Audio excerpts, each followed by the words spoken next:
नमस्कार। स्वागत है आपका चांदपुर की चंदा की इस नई कड़ी में।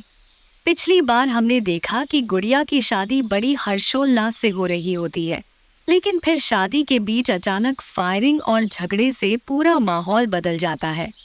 आखिर ऐसा क्या हुआ? आइए जानते हैं आज की कहानी में। चांदपुर की चंदा, अध्याय 12। आज तक नावों के चप्पू इतने चुप न हुए थे कि सरयू के पानी को खबर न हो। आदमी की आंखें इतनी खामोश न हुई थीं कि पता न चल सके आंखों के सामने बैठे व्यक्ति के हृदय का समाचार।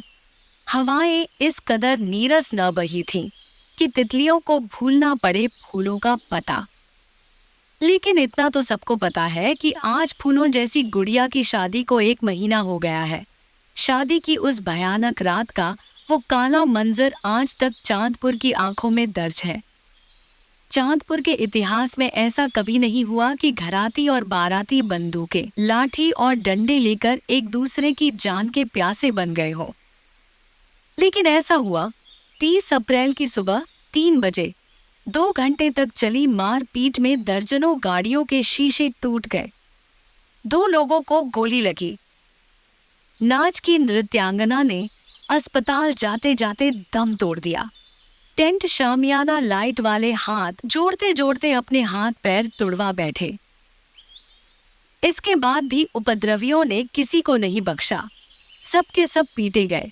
कौन किसको पीटा और क्यों पीटा, ये आज भी चांदपुर की सबसे बड़ी पहेली है।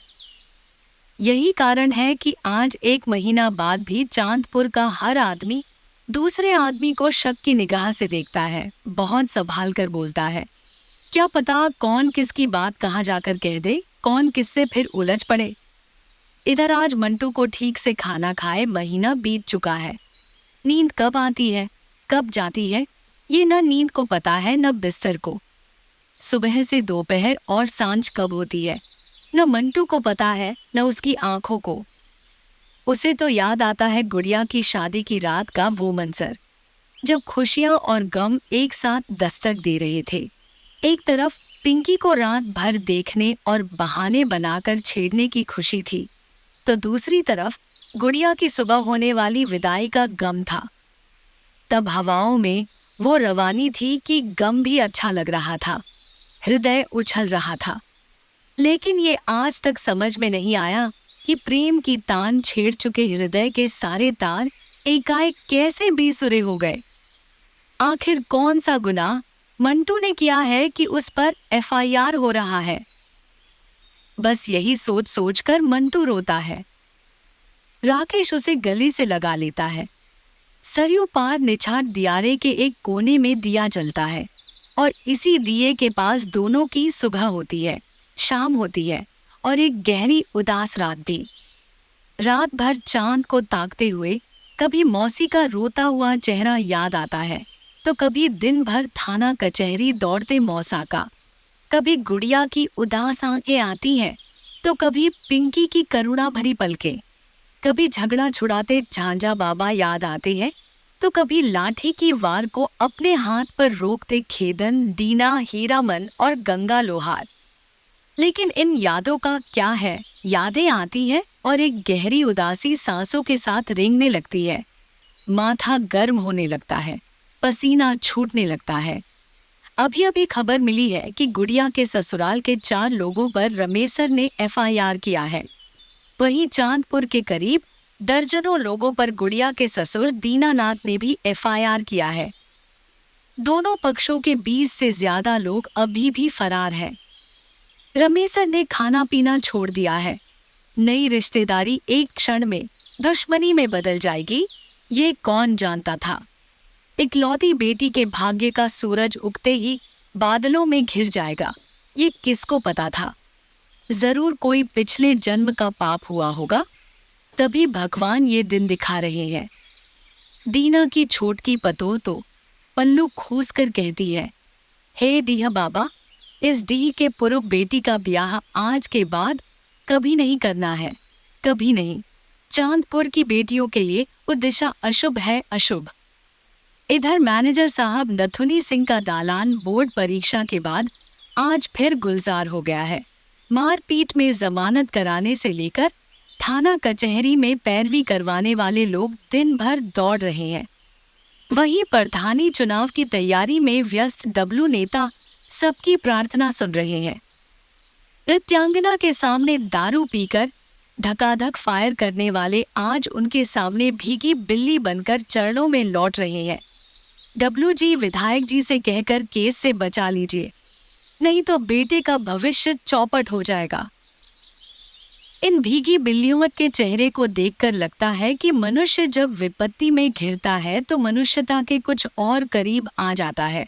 उसके भीतर की लगभग मृत हो चुकी संवेदना जागती है और उसके भीतर का अहंकार याचक बन जाता है। मैनेजर साहब नथुनी सिंह उसी याचना को बखूबी समझ रहे हैं। सबसे बतिया रहे हैं, आश्वासन ले और दे रहे हैं। इस लेन देन की खबर चांदपुर दियारे तक ही नहीं, चांदपुर चट्टी तक चली गई है। आज फूंकन की दुकान पर इसी खबर को लेकर एक उच्च स्तरीय बैठक चल रही है। बैठक में सदा उपस्थित रहने वाले कुछ गणमान्य सदस्य फरार चल रहे हैं। हमेशा हंसी मजाक करने वाले चेहरे आज उत्साहहीन हैं।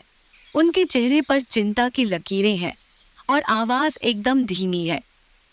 इधर फूंकन अनमने मन से एक बिगड़ी हुई सीढ़ी को 18वीं बार ठीक करते हुए और बैठक में उजागर हो रहे रहस्यों को कान लगाकर सुन रहा है।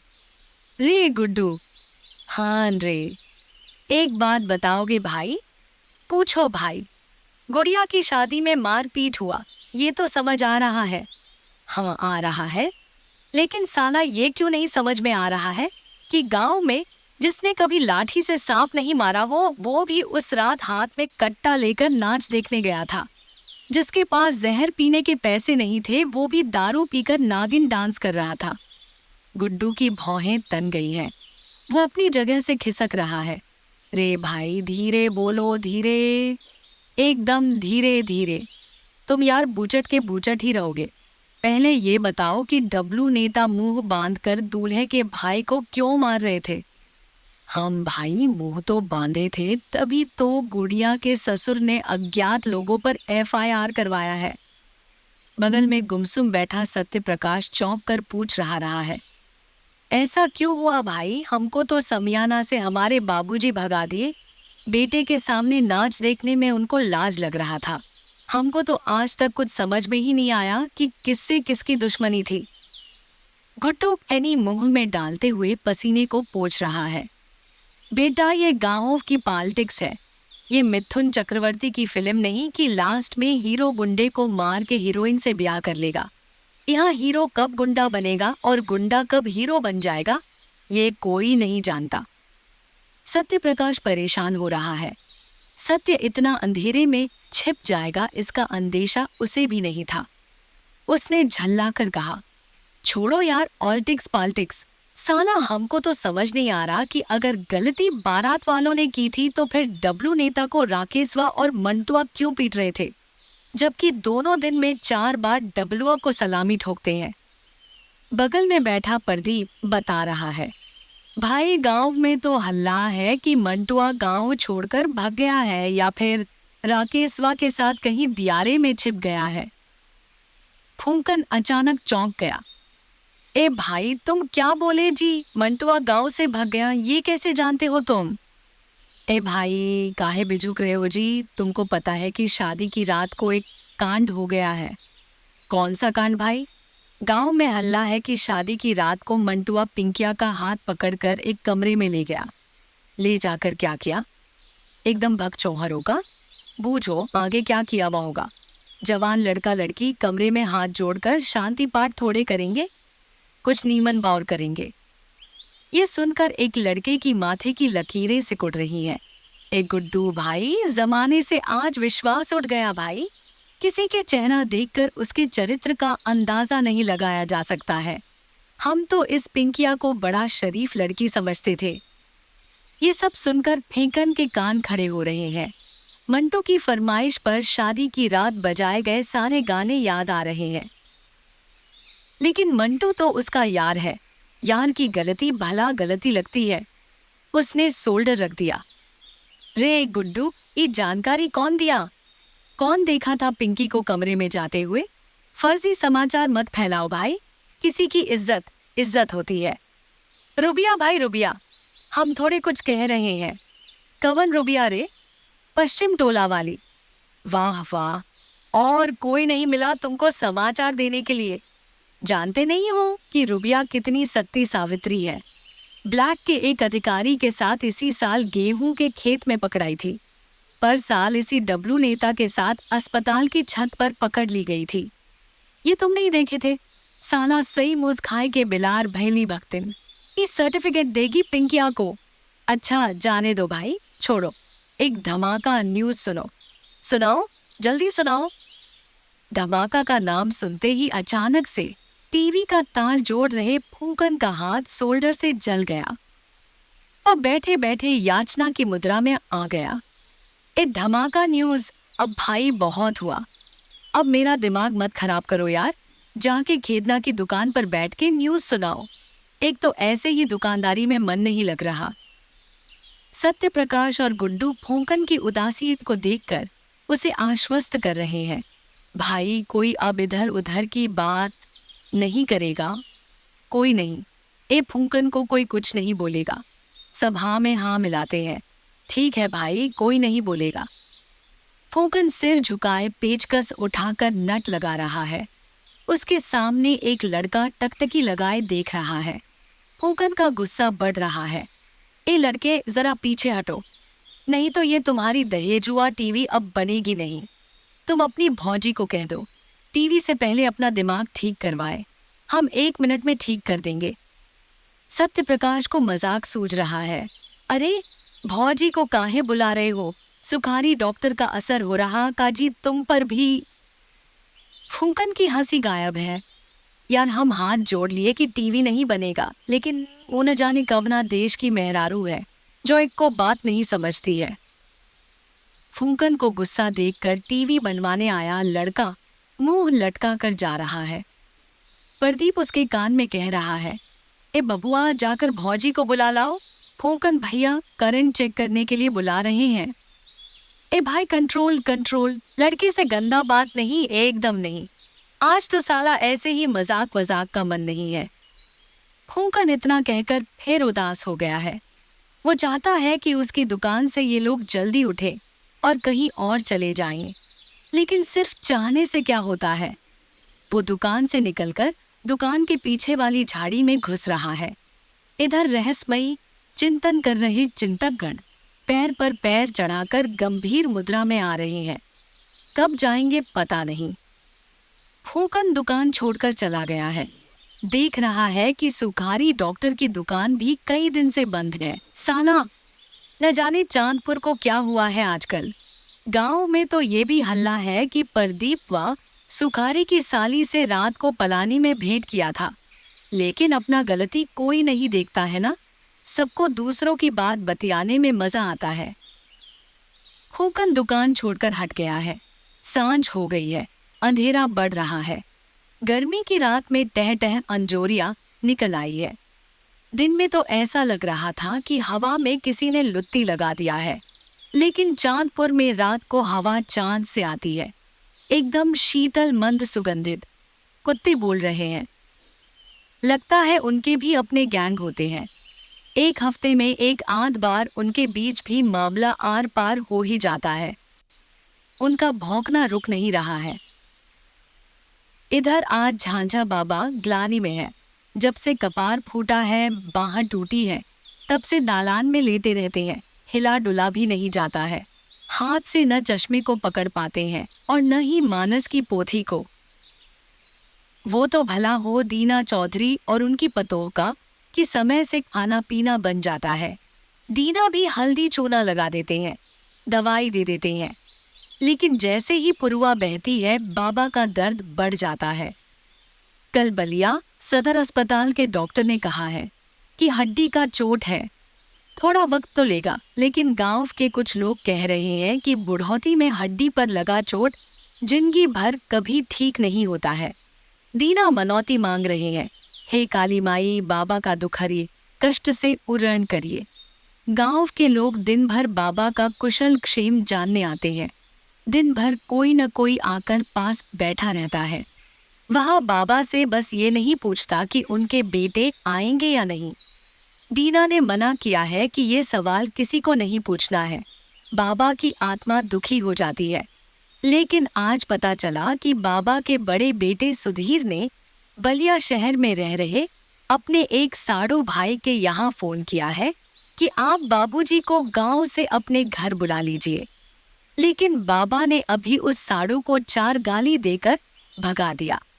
किसी दूसरे के दरवाजे पर जाने से पहले मर न जाए हम, भाग यहाँ से। जब तक आखिरी सांस है हम अपने चौखट पर ही रहेंगे। साड़ू का मुंह ताला की तरह लटक गया। दीना ने उसको समझाया, ए बबुआ जाने दीजिए, हिंदू का पुर्णिया 60 साल बाद थोड़ा सा सटकता है, उसकी गाली को भी आशीर्वाद समझना चाहिए। आप ही बताइए, जो आदमी इस दुख में अपने बेटे के पास नहीं जा रहा है वो भला आपके घर जाएगा? रिश्तेदार चुपचाप सिर हिलाते हुए गाड़ी के किक को पैर से दबा रहा है। उसके जाते ही उमेश का आगमन हो रहा है। उमेश की आंखों में उदासी का ज्वार भाटा है, हाथ में कमंडल, लाठी, कंधे पर गमछा, लेकिन होंठों पर बाबा की बेहतरी की दुआ। बाबा उमेश को टकटकी लगाए देख रहे हैं। बैठ उमेश, बैठ। उमेश क्या कहे? बाबा को देखकर मन विचलित हो रहा है। ना बाबा, ठीक है, बस आपको देख लिए, मन में संतोष हो गया। दूध लाए हैं, पी लीजिएगा, अब चल रहे हैं। घर में सब रास्ता देख रहे होंगे। बाबा चश्मा उतारकर पूछ रहे हैं, अरे एक क्षण रुक रे पगला। हाँ बाबा। पूनमी के ससुरा वाले कुछ खबर किए? ना बाबा, कहाँ किए, हम तो कहीं से मुहा मुही सुने हैं। ये पूनम का दुल्हा जिस औरत से ब्याह कर लिया था उस औरत से एक बेटा हुआ है। इतना सुनते ही उमेश के शरीर का सारा खून सूखने लगा है। ऐसा लग रहा है कि हवा अगर तेज चल जाएगी तो झट से जमीन पर गिर जाएंगे। गमछे को कंधे पर रखकर उमेश खड़े हो गए हैं, मानो अब न सवाल सुनने की हिम्मत बची है न ही जवाब देने की। इधर पिंकी का हाल भी बेहाल है। गांव भर में हल्ला हो गया है कि पिंकिया मंटुआ से रात को अकेले में भेंट करने गई थी। परसों इंटरमीडिएट का रिजल्ट भी आ गया। 77% मार्क्स आने के बावजूद भी पिंकी रोती रहती है, आंसू पोंछती रहती है। किससे कहे कि गांव में कुछ लड़कियां उससे जलती है। उनको जलन होता है उसके सिलाई, कढ़ाई, पेंटिंग करने से, उसके गीत गाने से और क्लास में हमेशा फर्स्ट आने से। ये सब उनका ही किया कराया है। आखिर उसकी बातों को घर में कौन सुनेगा? बस आंसू ही सुनते हैं, आंसू ही बोलते हैं। पिंकी का मुंह बंद रहता है। गुड़िया की शादी के बाद तो मानो इस घर पर नजर ही लग गई है। चाचा आजकल घर नहीं आते हैं, लेकिन कल चाची ने चाचा उमेश से लड़ते हुए साफ साफ कह दिया है, देखो अब ये इंटर पास हो गई। अगर इस साल नवंबर में पिंकिया की शादी नहीं हुई तो या तो तुम घर में रहोगे या हम रहेंगे। इसे छिन्नरपन करने के लिए यहाँ नहीं रखना है। एक तो उस पूनमी को झेल ही रहे हैं, अब इसको कौन झेलेगा? इधर पूनम का भी रो रो कर बुरा हाल है। कई दिन से कुछ खा नहीं रही है। आज ही किस्नावती दिन भर खांसती है। सब दवाई सिर्फ फेल हो गया है।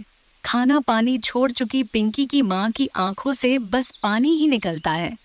भगवान भी बड़ा कारसाज है, दुख भेजता है तो संभलने का मौका तक नहीं देता है। पिंकी किसे संभाले, खुद को या चाचा, आजी, माँ और बहन को? पता नहीं। हवा चल रही है, तूफानी हवा। आंखों के सामने कैलेंडर हिल रहा है। वही बीत चुका है। आसमान में किसी शैतान जैसे बादल छा रहे हैं, एकदम काले काले। अंजोरिया रात एक झटके में अनहरिया रात हो गई है। सियार न जाने कहाँ से बोल रहे हैं। मंटू के मड़ई का दिया बुझ तो नहीं गया है, पता नहीं। इंटरमीडिएट का रिजल्ट आया और वो देखने भी नहीं गया। क्या होगा देखकर? गुड़िया की शादी में हुए बवाल के बाद तो लगता है कि जिंदगी ने अपने इम्तिहान में फेल ही कर दिया है। इंटर पास करके भी कौन सी किस्मत बदल जाएगी। उधर दियारे में तूफानी हवा चल रही है। एक झटके में लगता है कि सरजू जी की तरफ कोई औरत रो रही है। नीम के पेड़ पर बैठी टिटहरी की आवाज डरा रही है। कुत्ते न जाने क्यों रह रहकर रोने लगते हैं। गाय की आंख के कोर से पानी निकलता रहता है। चांदपुर में कुछ और अशुभ होगा, कुछ और अशुभ होगा। बारिश बारिश होने लगी है। हे सरजू माई, चांदपुर की रक्षा करिए। तो दोस्तों, चंदा की कहानी में नया मोड़ आ गया है। आगे क्या होगा जानने के लिए हमारे साथ बने रहें। वीडियो पसंद आया तो लाइक, कमेंट और सब्सक्राइब जरूर करें। मिलते हैं अगले अध्याय में।